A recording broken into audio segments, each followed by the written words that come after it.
მთელი საქართველოს მასშტაბით იმუნიზაციის პროგრამა ხორციელდება. დეკემბრის თვიდან პნევმოკოკის საწინააღმდეგო ვაქცინაცია დაიწყო. ვაქცინა სამჯერადია. ის 2 თვის, 3 თვის და 1 წლის ასაკში კეთდება. იმუნოლოგები მოსახლეობას ვაქცინაციისაკენ მოუწოდებენ, რათა მათი შვილების ჯანმრთელობა დაცული იყოს.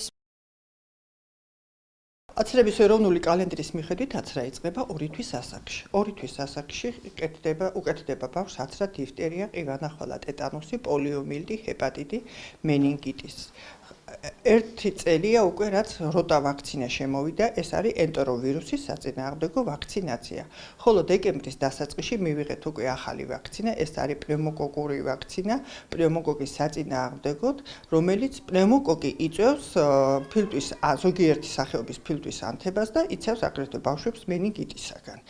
პნევმოკოკის ვაქცინა არის სამჯერადი, კეთდება 2 თვის ასაკში, 3 თვის ასაკში და 1 წლის ასაკში. რაც შემოვიდა ეს ვაქცინაცია და რაც დიდი ხანია უკვე მიმდინარეობს, აი ესეთი ინფექციები როგორც არის წითელა, საგრძნობლად შემცირდა, წითურა, ყბაყურა, ეს ინფექციები ძირითადად ძალიან იშვიათ შემთხვევაში გვხვდება და გვხვდება მხოლოდ ძირითადად ისეთ ბავშვებში, რომლებიც არიან აუცხრელები.